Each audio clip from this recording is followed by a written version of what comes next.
Let's talk about family portrait photography. This can be very difficult for very many reasons, right? It's not just a technical aspect in what you're doing, but you're also dealing with kids a lot of the time, sometimes pets. You can't predict kids, right? You have to do the best you can do with what you've got going on. And this photo is like one of my favorite photos I've ever taken of a family. In fact, I think it's the same one that's in Phil's home, hanging over one of them anyway. But you can see even in this photo, it doesn't necessarily need to have everybody looking at camera. You're still feeling the family.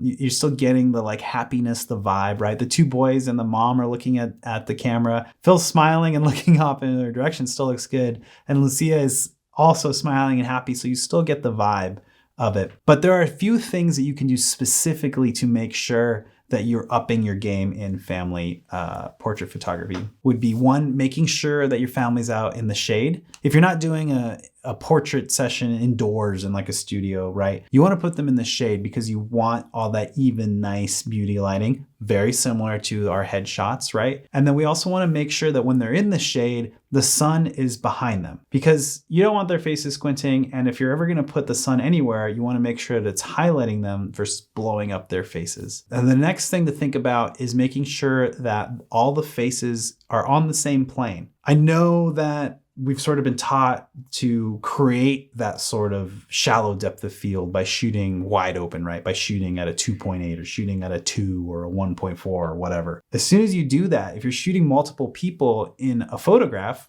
everything's going to be out of focus if they're on different planes, right? So if you're going to shoot at an f2 or an f2.8 or a 1.4 or whatever, you want to make sure that all the faces are going to be on the same plane. And that's fine. That's great. You can shoot at an f2 and wide open and have the background fall off. Just make sure they're on the same plane so everyone's in focus. I can't tell you how many times I've messed up or I've shot with a wide open f-stop like that, and the kids are in the front and the parents are in the back and the kids' faces are out of focus, or the parents' faces are out of focus. It's just not a good look. So either put them all on the same plane or shoot at a deeper f-stop, right? Shoot at a 5.6 and use a prime lens and the background will still go out of focus and it'll look great. The last thing is going to be thinking about action and posing naturally. There are specific poses that we can do, we'll talk about, that is natural. But I think giving them an action, especially when there's kids, will give you those moments, right? Think back to what I talked about earlier in this whole course, emotion. We want that emotion. So acting out something will create that emotion automatically. So first of all, lighting with the shade and the sun behind them. These two photographs specifically are in a park in shade, and you can see I'm having a general vibe in my style of photography where it's like a warm look. I also tend to do family sessions closer to the end of the day when the sun is getting a little bit lower, especially in the fall. You get this nice warm look. And typically I think I do a lot of family portraits for clients, especially in October, November, around the time where they're starting to put together cards for the holidays. So looking at this, I've put the sun behind them. Their faces are nice and evenly lit. On the left, my friend Julia Kay here, her legs are out of focus, but her husband and her baby are all in focus. While there is a grumpy looking baby, at least Henley is in focus and we can see the whole family as a whole. And that's what's important, right? The photo on the right, they're not looking at us, but we're getting the emotion and we're seeing that the light is falling across all their faces evenly and we're getting that nice warm vibe from behind them. The sun is highlighting his body. You can see the nice sharp highlight around his back, and then the daughter's hair and the mom's hair. It's just giving this nice glow to them and it's separating them from the background, which is popping them out. And that's what looks really, really nice. So making sure you have the sun in the background somehow going that direction and exposing for the shadows in their faces, that's what's going to look really good. Here's an example of faces on the same plane, right? Again, I'm doing the same thing, right? They're a little bit more in the sun, but they're also in the shade. I had them all have their faces close together versus having mom and dad stand too tall. We want to have them come down to the daughter, right? We want them all to be close and together because they're a unit and they're a family. If we separate their faces too much, you kind of lose that sort of connectivity and the warmth, right? The whole idea behind family portraits is being a family, and we want to get that emotion out of being close.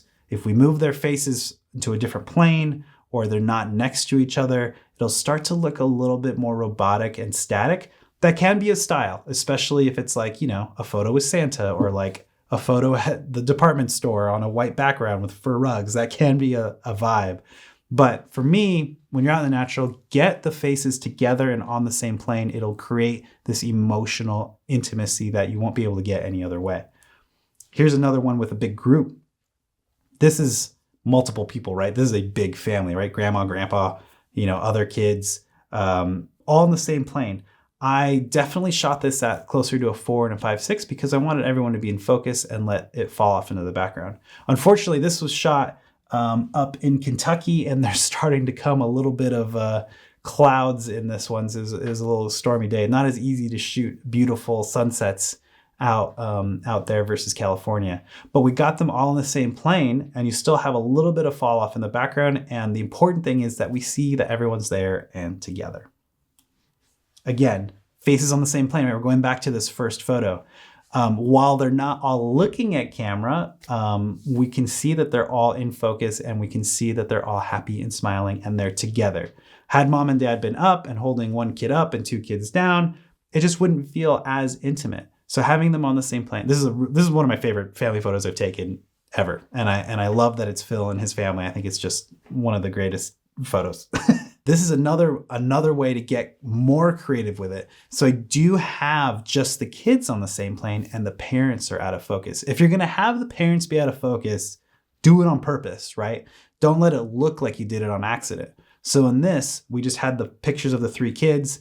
The three of them are being excellent kids, and they're just staying there holding their sister, taking the photo, having them in focus with the parents in the background out of focus on purpose, right?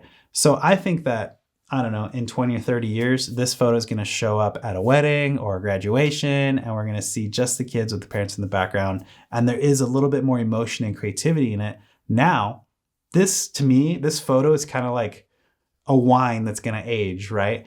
When you look back at this photo in more times, it'll have more depth in emotion because everyone will be much older and they'll look differently. And you can see how happy Phil and Isabel are in the background, looking at how beautifully behaved their kids are at this moment. So another thing to think about outside of posing is giving them action. How would you do that? I like to have parents run up and give them hugs. I like to make silly faces. I like to make noises or play games. Again, they don't all need to be looking into camera at the time. You want to create that emotion in between those posed shots. Again, this is just something that I do as my advanced photography and my style, but I think it really, really adds a lot. And I've gotten a lot of positive feedback from these action photos. So here are 4 examples of action in photos. The one on the left here, I had the daughter stand there and I told her to keep looking at me. And I had the 2 parents, I said, come run up and give her a big hug. And I think it surprised her. I think they did it without me telling them when to do it. And it created all these wonderful little laughs. And while you don't see the dad's face or the mom's face fully, you're getting this nice, beautiful emotion. It's really, really, really great. Again, in the middle, I think we had dad stay in the middle. We had all the kids and mom pile onto dad. And that created this, laughing. Down below, I had them just walk away. I was like, oh, we're done. Maybe you can swing her or hold her hand a little bit. And I was able to snap that photo. I know that's a really, really good one. And then again, on the right, we were creating silly faces because daughter didn't necessarily want to be taking photos at the time. And that, that's really great. Again, mom's a little out of focus, but we get this emotion. It's super fun and silly. And I really, really like the faces that they're making in it. Look at these 4 photos. What else do you notice? Go back to the other things we were talking about, right? They're all in the shade. The sun is behind them for all of them. And most of the time, all their faces, other than, the shot of them walking away, are on the same plane. So I'm doing all 3 things here, right? All in the same plane, all in the shade with the sun behind them, and action. Yeah, and even in this one, not all kids' faces are in focus and they're not all looking. And over here on the right, with just Phil and his daughter, she's just laughing and smiling, and their faces are close enough that they can be in the same plane and be in focus. There's also that nice sunlight that I let actually peek into the lens this time that allowed some flare. And that's what's so great when you put these families in the shade and the sun behind them. You can find little spots where maybe you let the sun come in and it creates this nice glow and look.